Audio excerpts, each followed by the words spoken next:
Have you ever looked up at the night sky and wondered about the stories hidden among the stars? Tonight, let us journey back in time to ancient China and uncover one of the most beautiful and heartbreaking love stories ever told, the legend of the Weaver Girl and the Cowherd. It's a tale of celestial royalty, mortal love, and a galaxy that was born from a single, decisive act of separation. This is the story behind the Kixi festival, often called Chinese Valentine's Day, and it explains the existence of two bright stars, Vega and Altair, forever gazing at each other across the vast silvery river we call the Milky Way. Our story begins in the heavens, in the celestial palace of the formidable Jade Emperor. Among his 7 daughters was the youngest and most skilled, a fairy named Jinnu. Her fingers danced like magic, weaving the most magnificent brocades in all of creation. Her textiles were not just cloth, they were the clouds themselves. She wove the fiery oranges and purples of sunset, the soft, rosy hues of dawn, and the brilliant, shimmering rainbows that appeared after a summer rain. Day in and day out, Jinnu sat at her loom, her life a solitary cycle of weaving. While her work was breathtaking, her heart felt a profound loneliness. She yearned for something more than the silent company of her threads, for a life beyond the gilded walls of the heavenly palace. One day, feeling particularly restless, Jinnu and her sisters decided to seek a brief adventure. They secretly descended from the heavens to the mortal realm, the earth. Drawn to the sound of a crystal-clear river, they decided to bathe in its refreshing waters. Shedding their celestial robes, they transformed into their human forms and splashed about, their laughter echoing through the serene landscape. It was a rare moment of freedom and simple joy for the Weaver Girl, a stark contrast to her structured life in the sky. Meanwhile, not far from the river, lived a young man named Nu Long. He was an orphan, a humble and kind-hearted cowherd who had been mistreated by his older brother and sister-in-law. Cast out of his home with only one possession, an old, seemingly ordinary ox, Nu Long worked hard just to get by. But this was no ordinary ox. This magical creature was a former star, banished from the heavens for a minor offense. It saw the goodness in Nu Lang's heart and felt sympathy for his lonely existence. On that fateful day, the old ox spoke to Nu Long. It told him about the celestial fairies bathing in the nearby river and advised him to go there. The ox explained that if he were to take one of the fairies' robes, she would be unable to return to the heavens and could become his wife.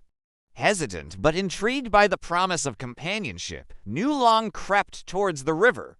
Hidden behind some reeds, he saw the beautiful fairies. His eyes were immediately drawn to Jinnu. He had never seen anyone so lovely, and he felt his heart stir with a feeling he'd never known. Following the ox's advice, he quietly took her robes, which she had left on the riverbank. When it was time for the fairies to return to the heavens, Jinnu was horrified to find her robes missing. Without them, she was stranded, unable to fly. As she wept in despair, Nu Long emerged from his hiding place, respectfully holding her robes. He was instantly captivated by her grace and beauty, and she, in turn, was touched by his gentle and sincere demeanor. Seeing her distress, Nu Long promised to return her robes if she would agree to marry him. Jinnu, who had long dreamed of a life filled with genuine affection, saw the kindness in his eyes. She was weary of her lonely celestial existence and drawn to the warmth of this mortal man. She agreed. Nu Long and Jinnu were married, and what followed were the happiest years of their lives. They built a small, loving home.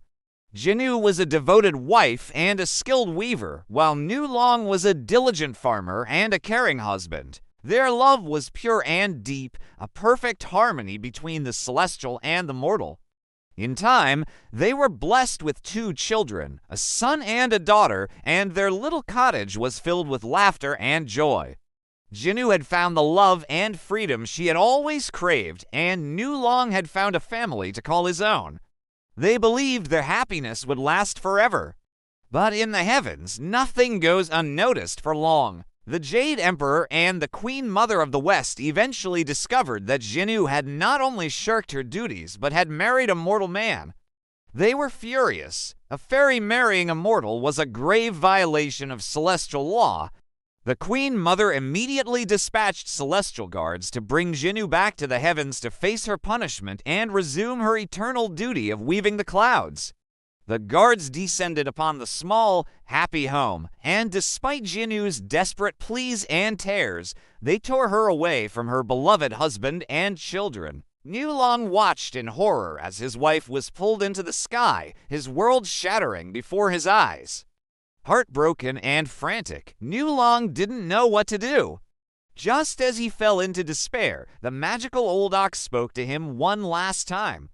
In its final moments, the ox told Nulong that after it died, he should use its hide.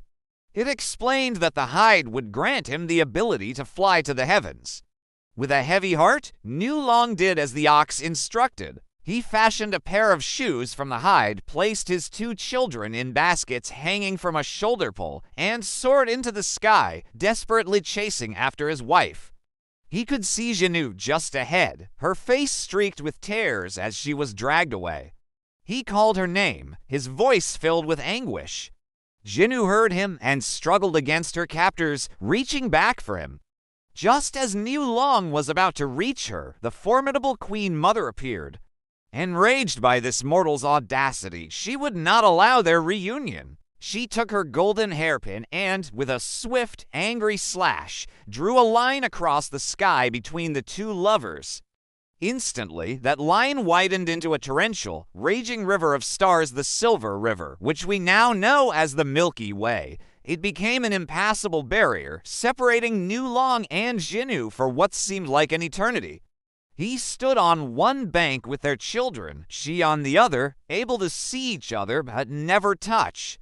Their sorrowful cries echoed across the cosmos, a sound so heartbreaking that it touched even the stars themselves. Vega, the star we associate with Jinnu, and Altair, the star representing Nulong, were forever fixed on opposite sides of this celestial river. Their deep, unwavering love and the sound of their perpetual weeping moved all of creation. The magpies of the world were especially touched by their plight. Taking pity on the separated lovers, they decided to intervene.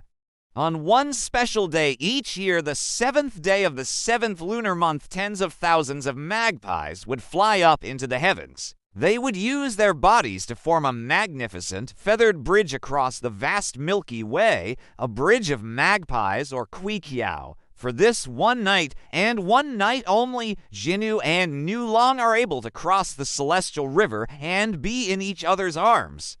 It is said that if you look closely at the sky on the night of the Kixi festival, you won't see any magpies on Earth, because they have all flown to the heavens to fulfill their promise. And if it rains on that night, people say those are the tears of Jinnu and Nulong, a mix of joy for their brief reunion and sorrow for their year-long separation. And so, this ancient story lives on. It's a powerful reminder of the enduring strength of love against all odds. Each year, the Kixi Festival celebrates this celestial romance, a symbol of devotion and longing. When you gaze up at the summer night sky and see the bright stars Vega and Altair shining on either side of the Milky Way, remember the Weaver Girl and the Cowherd. They are not just distant points of light, but the enduring symbols of a love so powerful it bridges a galaxy, even if just for a single night.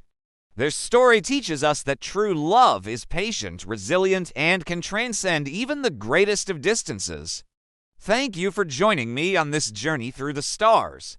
If you enjoyed this story, don't forget to like, subscribe, and hit that notification bell for more tales from around the world. See you next time.